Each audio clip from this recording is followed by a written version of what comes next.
Great. So tonight we are going to talk about starting your own class. So this can be in a gym, it could be in a studio, it could be in a town hall, it could be anywhere. It could be in a yoga studio that rents the space. We're talking about creating your own class, your own community, and therefore you're going to be collecting all of the like the students, and you're going to be finding the students and planning the bookings and taking the money and everything. So it's about launching your own, offering your own class. So this workshop is definitely for you if you're ready to create a freedom-based career through yoga, which is something that we don't always know that is a choice because a lot of people still work a full-time job and they teach a handful of classes. But if you are ready to create a career from this that might potentially go on to be your full-time career, your full-time business, then this workshop's going to be quite interesting for you as well. Maybe you'd love to step away from your full-time job. I meet so many students that say this, lawyers, all sorts of careers where it's a great career. We love our corporate jobs at times, but you might want to be ready to step away from that. And you're seeing that people on Instagram, or maybe you've seen in your local community, there are some people who seem to be doing this full time, not even like based on time, but they seem to have this as their main career and they're always traveling and doing retreats and workshops and classes. And this workshop's for you if you'd like to learn a bit more about going in that direction. And third, and probably really the most important, if you're thinking about hosting our own class versus working for someone else, you'd like to earn enough from your class to sustain your life as a yoga teacher. And that goes back to point one and two. So not just as a hobby alongside your day job. So the workshop's going to be about 35 minutes, and we're going to just work through some concepts and questions at the end. We're going to look at three steps. I've just divided the project into three steps. It doesn't mean that there's like three steps and only three steps. There's quite a few steps. But I've just divided the process into three today so that you can also digest this on a Monday evening and you can actually put it into practice and actually get started if you want to start doing that research. And then if you want to have a chat with me or if you feel like you need more support, you'll find that at the end as well. So I think it's important to ask ourselves, like, why do we want to launch our own class? For some yoga teachers, they go and work in studios and they have an incredible career. They really enjoy teaching, I don't know, 5, 10, 15, sometimes 20, 25 classes. Some teachers don't mind traveling around and they love the fact that you just turn up and somebody else has organized everything for you.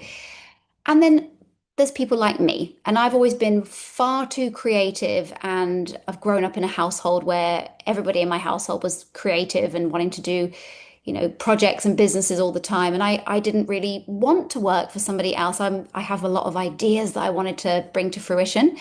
So for me, it was a no-brainer when I first started teaching that I would go down the community class route.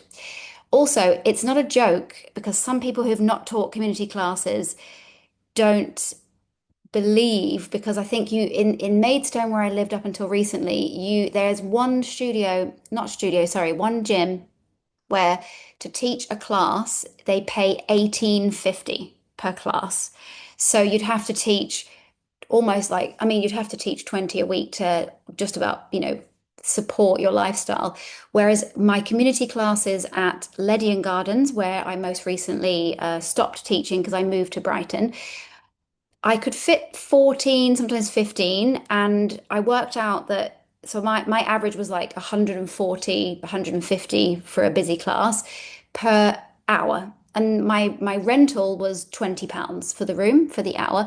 So if you think about what that can give you, if you did five of those, or if we work with you over the next so many months or year and a half to build up to that income, it can be that it can be there. It can be a real freedom based then career. We're not running around burnt out teaching 20 classes a week. We have time to plan it.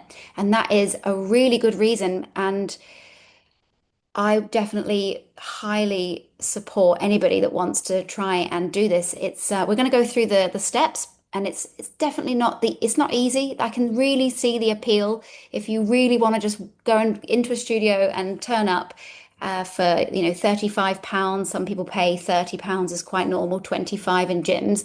And you're happy with that, then I think that you're having a just as good a career, definitely. It's not about money, but some people really like that freedom. It buys you the freedom. Perhaps you've got kids or you've got other hobbies or things in your life that demand time from you. So that's another really good reason to have your own class. And I definitely, I mean, I built up to this sort of revenue within 6 months of teaching in the place where I taught before. And third, and the most important reason to launch your own class, and I love this the most, is the community that you build.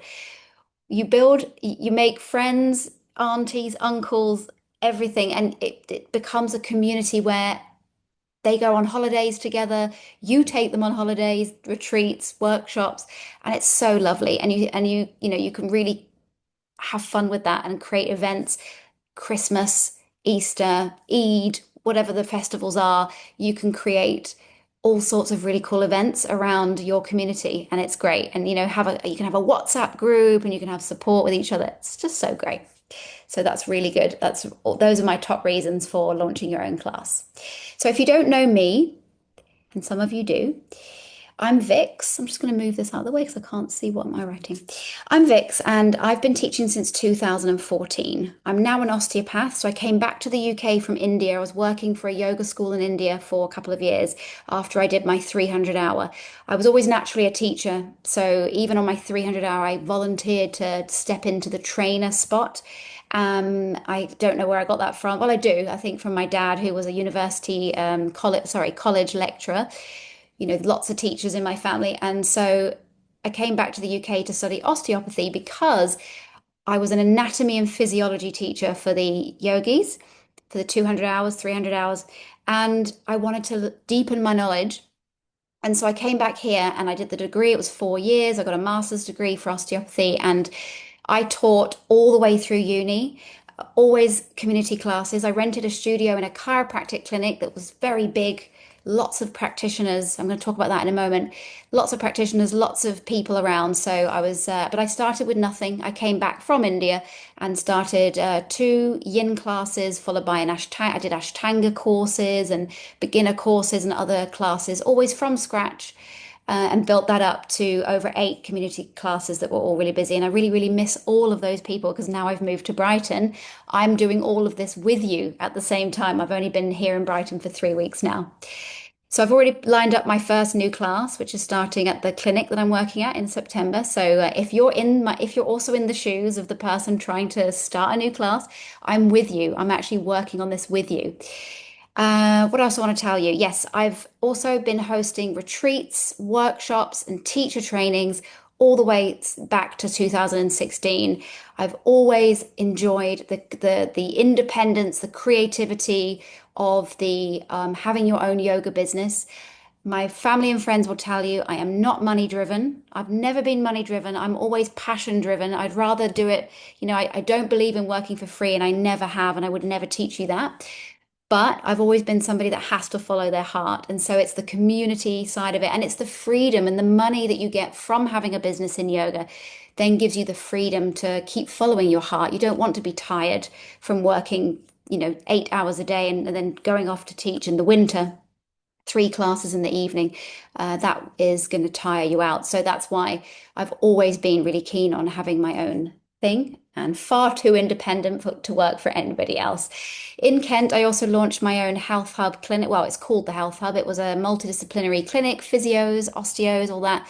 So I built that up from the ground as well, from scratch, and learned a lot. I've had a lot of business coaching, a lot of coaching around marketing. And I used to be the person who thought that if I put my face on Instagram or anywhere on Facebook, you won't like me and you'll unfollow me and I won't sleep tonight. And I used to worry, silly worries like that. So a lot of the coaches and the training that I've done in the last 4 or 5 years has helped me realize that if you want to share something as beautiful as yoga and osteopathy, for example, then, why should you be afraid to share that with the world? And social media is not evil, it's not horrible. If you're heart led and you're always authentic and you're sharing what you love, People love that, and the ones that don't, it doesn't matter. Just let them pass by. And that's what I honestly used to be a lot more nervous about all of this, and you get over it. So let's get into it. Three main steps. That picture there is a lovely picture of a workshop. I used to host workshops at the Lady and Garden studio, and that's how I would set up a workshop. So I just love that picture, so I put it there. But what we're going to do now is talk about three steps basically. How you're right now, you might be sitting there with a pen and paper thinking, I either want to spruce up my existing class because the numbers are really low, or I'd like to start a brand new class this September. And you're thinking, what do I do first? So let me divide that into three for you. So July and August happen to be the worst months in the Northern Hemisphere, the worst months. And a lot of teachers get to their first July and August and they think that they've done something wrong. They think that maybe everybody decided they hated their class. And I use strong words because we are sensitive, we're people and we stand in front of a group of people and it's very much like being on stage and you're putting your heart and soul out there all the time, creating stuff, creating spaces, creating class plans and events. And you are hoping that people, keep coming and they like it. But July and August is not your fault. July and August graveyard shift for yoga. So it's a great month. A few of my good friends that run very successful yoga community class businesses, they just have the month of August off. Sometimes it makes more sense to do that than to kind of, it depends also where you are. If you're in a city, or a gym, you might find that you don't feel the drop so much. My classes were a mix of ages. I actually taught a lot of older people, so over 50 or over 60 or over 70 even. So it wasn't so bad in August, but everyone just tends to go away. So September is my point. September is coming up in 6 weeks' time, and that's one of the two best times in the year for us to launch new classes or to breathe new air into existing classes. So let's break it down into the three steps. Number one is research. So I'm just going to go over a few of each of the points. We haven't got time today to extensively go through each one, but you can have a copy of this recording. You can ask for a chat with me. I've got a link at the end if you want to book that, and we can go through whichever one it is that troubles you. So let's pretend for a moment now that we are focusing on the new class. You're kind of like me, new to the area. I don't really know the area. Maybe you do know your area, but we want to find somewhere to teach. The options with that can vary depending on where you are. So each one of these points will depend a little bit. We can't cover absolutely everything. But if we start with where to teach at the top, this is where we have to start thinking about where is the place, what is the footfall in that place? Is it a gym? Is it a community center hall in the middle of nowhere? So just take a moment to, reflect on this. And I've actually created like a worksheet for you that I'm going to send out with the recording where you can start doodling a little bit and scribbling notes around, if you were to let's sit down and work some of these things out, where would you say would fit for you? When thinking about types of venues, we're going to be, it's going to help us kind of look at what would suit you better as well based on pricing. Because if we look at a really, really posh, really lovely high-end studio, underfloor heating and all of that, it probably will cost a lot more per session than the local village hall. The local village hall, I think, is a lovely place to teach. I've been a bit of a snob in my yoga career. I've always managed to find really awesome studio spaces. I haven't taught in a village hall for a long time, but there's nothing wrong with them. The benefit to a village hall, the price is always very, very low.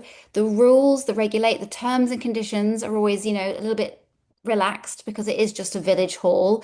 And so if you needed to, not be there for a few weeks or you had to take the month off in August, they'd probably be a little bit more laid back on that.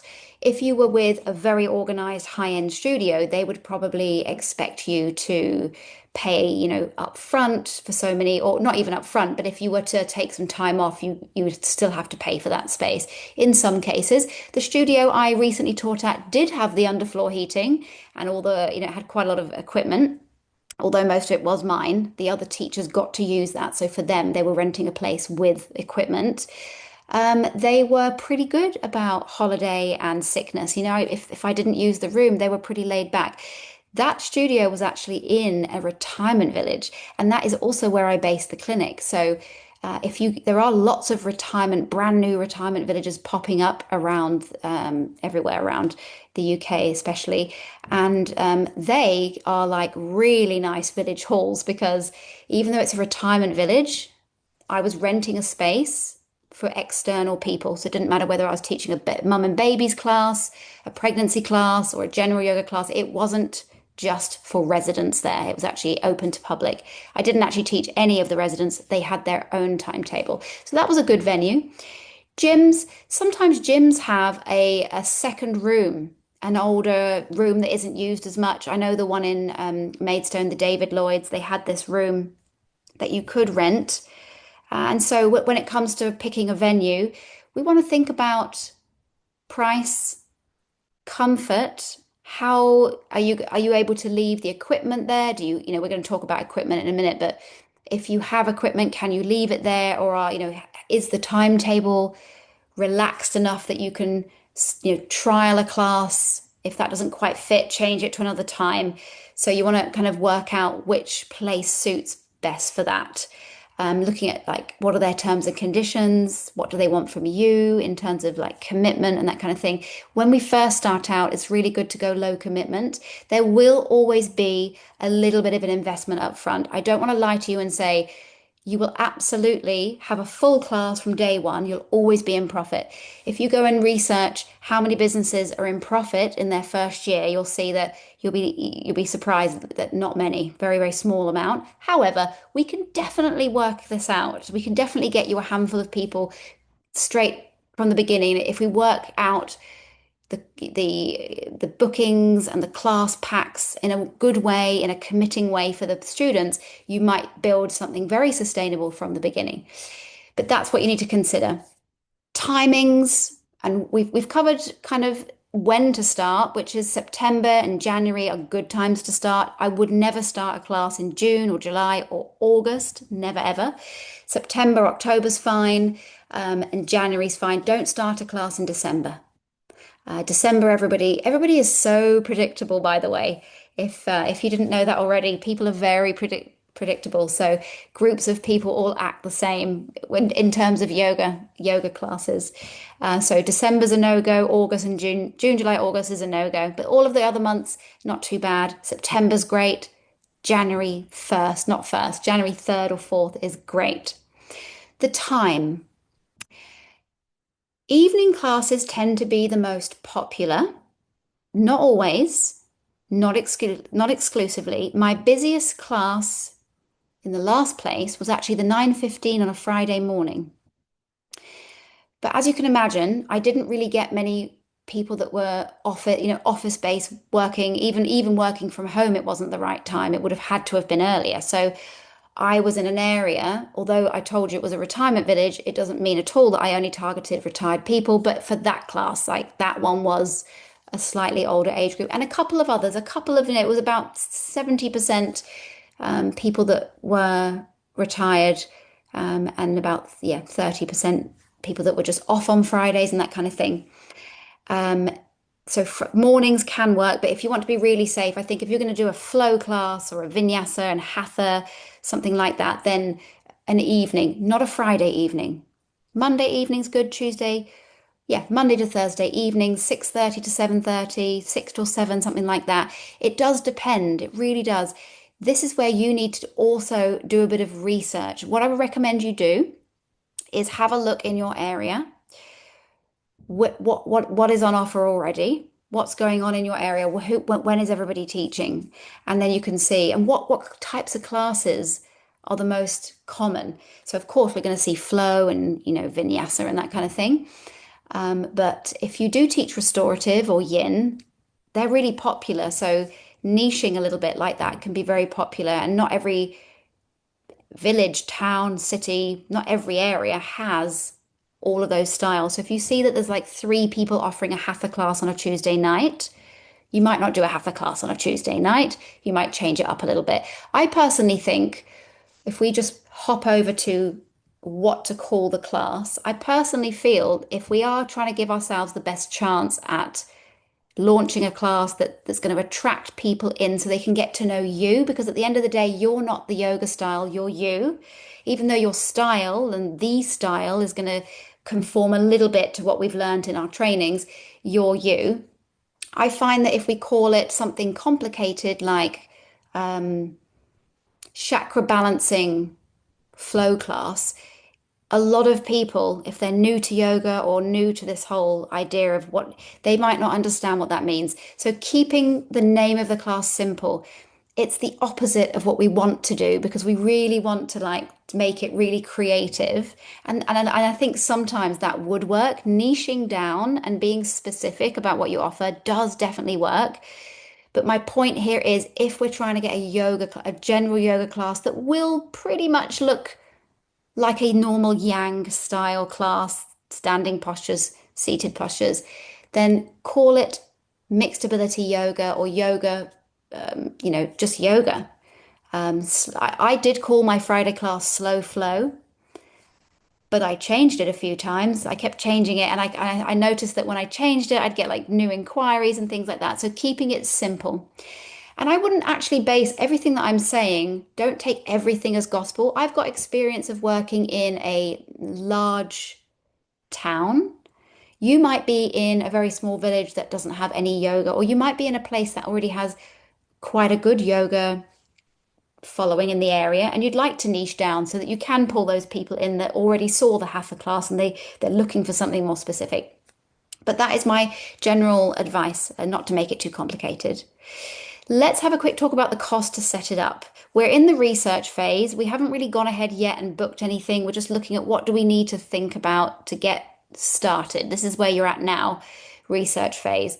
The cost to set it up will also tie in with equipment and where to teach. So if you find a place like Ledian Gardens, where I set up my community classes in 2022, you will get the underfloor heating, the lighting is all beautiful, and all of the equipment is there.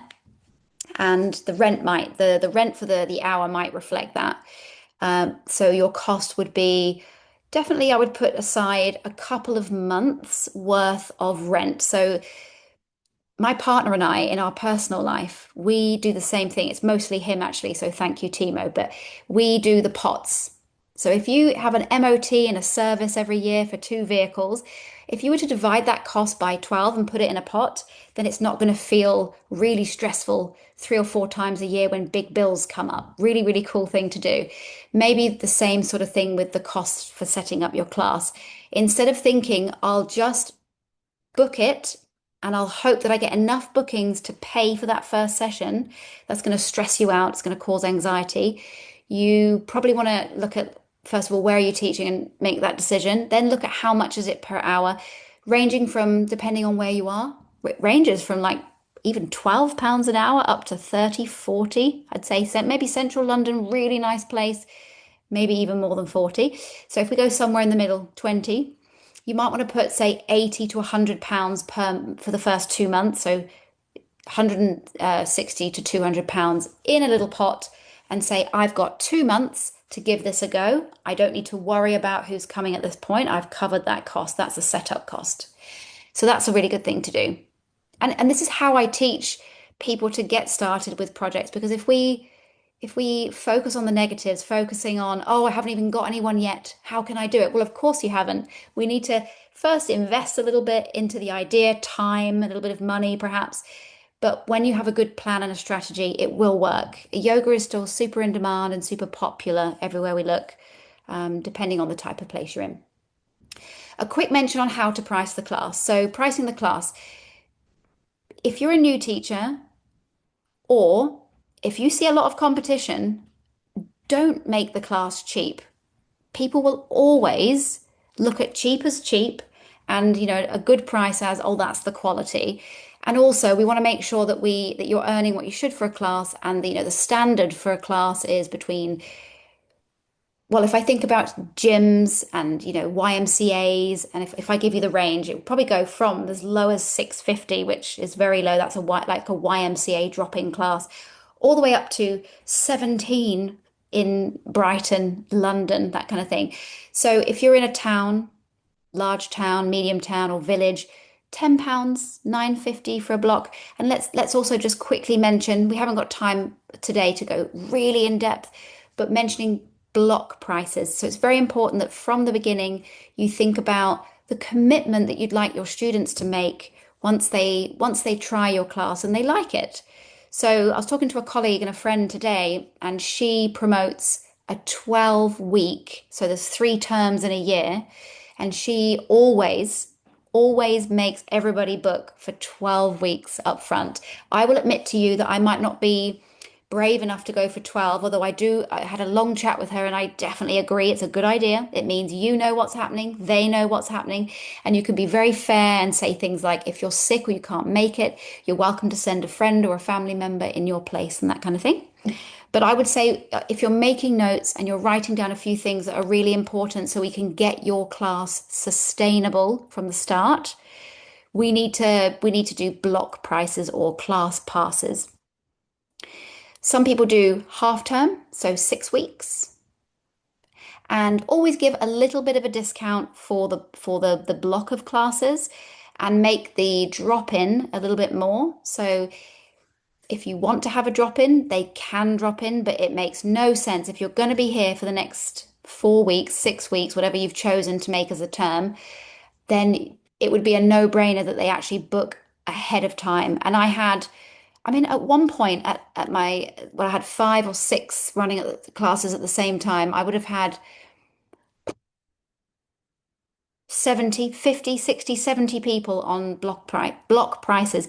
And I had the odd one, maybe the odd 2 people. Sometimes I'd have people that just couldn't come, but they love to come every now and again. They would go for the drop in, but 99% of people in the last, say, 10 years of teaching have always gone with the block price and they like that. They get a discount. People like that. And then you need to write your terms and conditions. Your terms and conditions are important. You need to be really clear about cancellation. You cannot run a business, you cannot run a yoga teaching business if you let people cancel an hour before the class. What that also tells people is you don't need to commit to this. I'll just let you have it. I'll let you have the refund or let you have the credit. And let me tell you, the reason why I know this and I can give advice on this is because I've made every mistake in the book. I've made every single mistake. I've made £0 for an entire 5-day retreat because of some mistakes that I made with charging for this and charging for that. That was great. That was my first ever retreat. So I learned from that.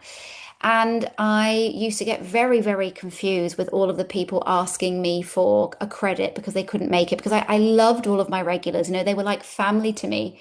And in the beginning, if it's a family member, you're thinking, oh yeah, don't worry, it's fine. But if you keep saying that to everybody you like in the class, then everyone starts to learn that behavior. And to be honest, who wouldn't want £12 back if they were offered it? So you have to be clear, don't give it back. People know that if they can't show up to class within I said 24 hours. Some people do 48 hours, especially when there's a busy class waiting list. You will have a waiting list for sure with all of this one day, and then you need to be fair. And it's not unfair. It's not tight. It's not at all. I've been through that whole emotional journey myself. It's fair, and good people understand it and they agree with it. And every time I cancel anything, including appointments that are like much, bigger appointments like osteo appointment, if I cancel last minute, I always phone straight away, make sure I pay, because I understand that a cancellation policy protects small businesses from going under, completely going under. Right, let's move on. So, setup, time check. We've got another 5 minutes left. We're going to go quite quickly through the setup. I spent a little bit more time on the research phase because that's where we're all at the moment, but a little bit of a mention on the setup. So you've chosen all of the previous bits. These are the things you need to think about next. So you've decided on the class, you've told the person you want to rent it. We're going to start in September.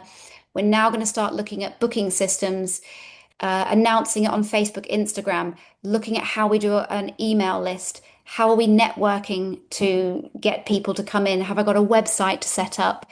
Which social media platforms are you going to use to share it? So again, this is a chat for another time, and you're more than welcome after this call to let me know that you'd like to have a chat if you want to chat about any of these things if they confuse you. We just have to go one at a time, and break it all down. So the booking system is really important. You don't need a fancy booking system, but I will say that having a proper booking system will take away a lot of the admin that can lead to people not coming back or not knowing when the class was, because booking systems can send reminders, deal with cancellation policies, it can take money and all of that. But in the beginning, I just had a spreadsheet, and the spreadsheet was name, paid for the block of six, when is the date they need to pay again, and that was it. So you can do that, and bank transfers. What I will say is with bank transfers and spreadsheets, it's a lot more work for you, and that you do run the risk of someone saying, yes, I'm coming. Absolutely. I'm definitely coming.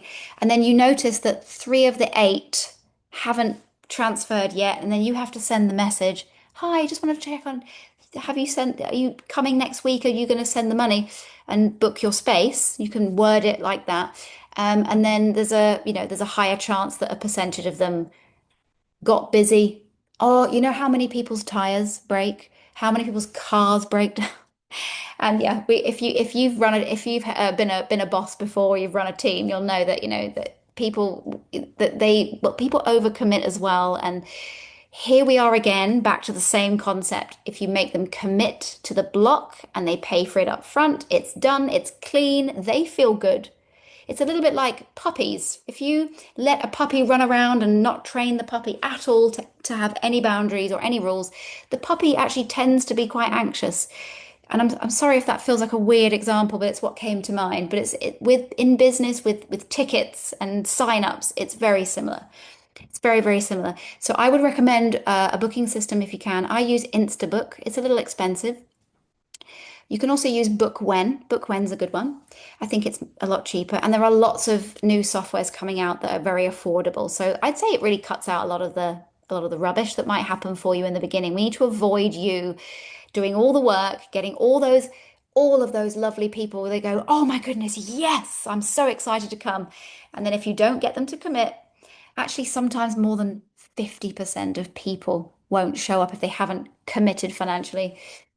How are we going to do the tickets? So you can go down the route of a drop-in. So you could do try the first class free even.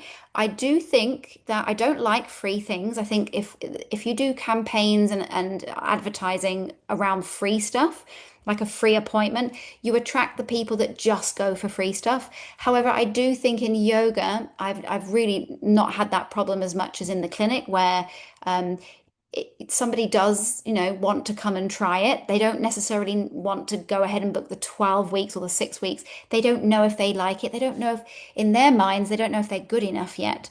So, and I don't agree with that at all, of course. I think everyone's good enough to do yoga, but that's what people say. So offering a free class, a trial, bring a friend, that kind of thing that has worked for me. Although for many of the years I've been teaching, I didn't have that and I still got lots of new people. I would say definitely offer the drop-in if you can, if it's a brand new class and people don't know it yet, you need to build that trust. And most people will really like it. We'll talk later in another call about setting up a really welcoming space, how to set it up with how do you interact with the first people first time and like setting the scene for them and expectations. Um, Websites, networking, email lists, Facebook.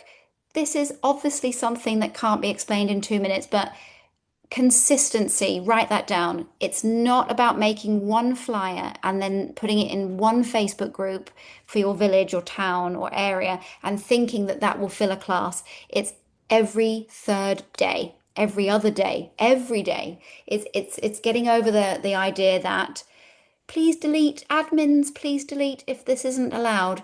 Fine, I agree that we have to sometimes be really aware that some groups don't like things like this, but you're just teaching a yoga class. We're not trying to sell people windows or a timeshare holiday place. So don't be afraid to just, you're you. You are the product. You are You're saying, hey, I really want to bring some people in to try yoga with me. It's a new class. It's going to be really great. So posting on Facebook, Instagram, is a whole course by itself. I've done lots of courses, coaching. I've spent a lot of money learning. I thought there was a big secret. Everyone's keeping a secret. All the ones that have all the followers keeping a secret from us people that don't. But actually, it turns out it's just about consistency. Have a Facebook page. I was speaking to one of you on the call the other day about using your personal Facebook, especially if your personal Facebook isn't precious to you and you're in an area where your clients are probably going to be over 40, over 30, over 35, like people are still on Facebook. Instagram tends to be slightly younger and TikTok even younger again. And there's other ones. I'm sure there's a new one that's come out that I haven't even heard of. But so personal Facebook can now be turned into a professional account. So, for example, my Facebook, I've had it since 2007, and I've been training yoga teachers since 2014. So, going back to when I didn't even have my own courses, my personal Facebook is still plugged into some of those older students that I met before. So, it's a really good idea to do that. But be consistent. Let me know if you need any more advice or tips on that one. A website, if you have one class, can be expensive to set up, and it isn't more important than having a Facebook or an Instagram presence in your area. But a website's obviously great if you're thinking about building up to a few more classes and you want to host some workshops or just tell people who you are, then yes, a website's really important. But you won't get your first group of people just by having a website sitting somewhere on the internet, just waiting for someone to Google class, yoga in my area. A very good friend of mine, Marcin, he's a yoga teacher and a coder and a web designer. And he often tells me it takes about a year for a new website to show up. So it's not the right thing to start with. The right thing to start with is Facebook page and local groups. So if you're teaching in, I'm thinking Leeds and Langley, that's where I taught in Maidstone area. You go to Leeds and Langley, Maidstone, you look at what other estates around the area. Networking is really important. And by networking, I mean it could be telling people about it, putting something up in the Costa Coffee, going to all of the chiropractors, osteopaths in the clinic if you're renting a studio in a space like that. If it's the gym, it might be you can incentivize one of the managers and say, I'd be happy to offer you, a 12-week pass if you were to, on everybody that joins the gym, if you mention my class. I did that at Ledian. I got them to put some of the class and timetables in the new because we had members in the gym and that kind of thing. So networking super important. Asking people to, without sounding like a salesperson, you don't have to worry about that, to be honest. Being confident and being open about your offering does not mean that you're being a salesperson. It's not Windows again. We're not selling someone double glazing. So be open. Tell people I'm setting up a new class. Friends and family, ask for them to tell people. That's one of the best ways to do it. Nextdoor is another type of Facebook that we definitely use in that Maidstone area where I lived before that was very popular. It's like Facebook but based on a postcode. So everybody in that Nextdoor group is in that postcode, so you can register your next door to where your classes are hosted. So lots there. And health forms, of course, there's a few more admin bits here. You want to write your terms and conditions, cancellation policies. If you are doing a booking system, you need to fill out all of that. So every time they book, they get the confirmation. And it will include things like you'll need to fill out this health waiver. I've got copies of health forms if you ever wanted a copy of those. Very simple. It's just a little bit of protection legally. People need to disclose their health to you, and you need to keep those forms. You can keep them digitally, but this is another chat again, another court. There's so many elements to this. This could be a whole talk by itself again, but you need to keep all of that GDPR stuff secure. So it either has to be in a special system locked or physically printed and put into a drawer that's locked. And if you're keeping sensitive information on people, you have to protect that from others. And finally, because we are running out of time, we've gone through those two phases. I hope you like my little blobs of color here. So the first stage, second stage, we're on the third stage. We've kind of gone through all of those bits quite quickly, but you've gone and started posting about it. You've got your first few people booking in. Don't expect your class to be super busy to start with. I mean, sometimes it happens because people like a new thing and they love a new thing in September and they love a new thing in January. So you might actually get 10 people, 12 people. But the second week, now that that, no, I'm telling you, people are just predictable. The second week, it will drop off a little bit, and it takes time to build. It always takes time to build, but it builds because yoga, people that come to your yoga, they don't come for the actual postures. I'm telling you, just like your hairdresser and your osteopath or whatever, your massage therapist, they come for you. You create a space. And I'd love if you're interested in knowing more about creating a space and it not just being, a cold, unfriendly environment, somebody, roll your own, roll your mat, sit down, don't talk, then let me know in the comments and we can put on another call about this. But you're creating a community. So you need to remember that they're coming for you. And even when the numbers drop off a little bit, be consistent, go back to stage two, keep letting people know about your class. Don't be afraid to schedule some time every week to do the building stage of the class. You can run some small challenges to get people in. You can do bring a friend, for example. I'll tell you very quickly, and it'll be one of the last things I say tonight, that I ran a challenge in January 2019 or something like that. I basically did an event on Facebook, so that's free to do. And I said 21 day to mindfulness or 21-day mindfulness challenge. And you could word that as 21-day intro to yoga. And you can share it on all the local pages running up to the New Year's. And what it is people say, oh, I'll try that.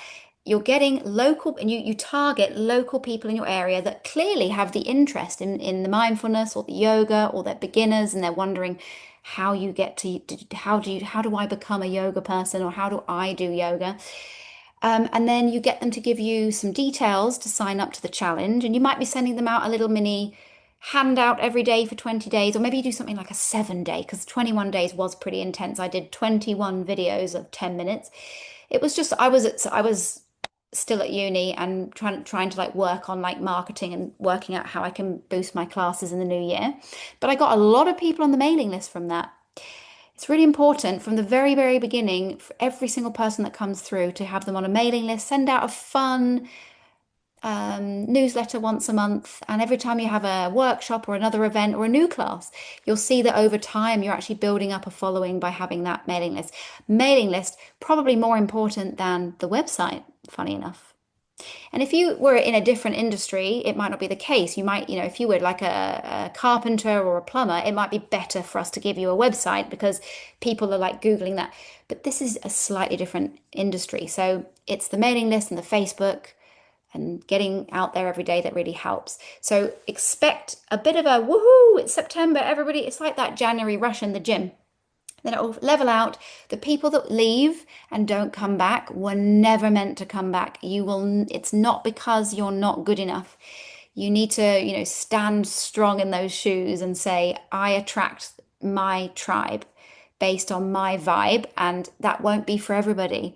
Especially when you launch a new class, lots of people will see it as a novel thing.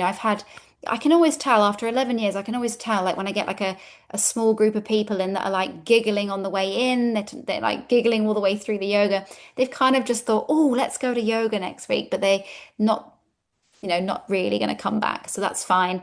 But over time, yeah, I definitely think that wherever you are, it will absolutely possible to build up to a busy community class. Start with one, see how you get on, and just expect, just like with rehab, when I talk to patients about pain, this is how the journey goes. It's not just I'm a good teacher and I know exactly what I want to teach, therefore 20 people should show up every week.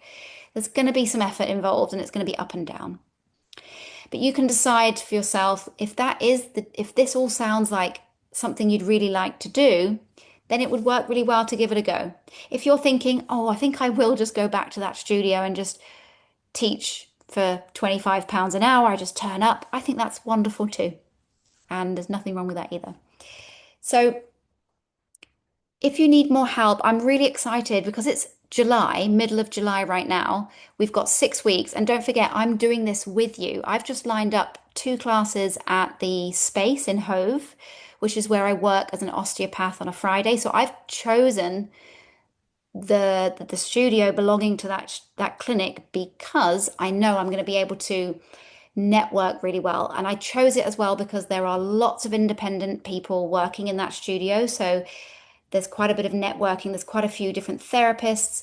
And I'm going to be focusing on postnatal core restore stuff. So for me, it's a little bit, I've gone for the niche option, but I'm also teaching a yin yoga. So I've lined those two, and there's another one in Lewis I'm lining up. So I'm actually lining up 3 community classes for September myself.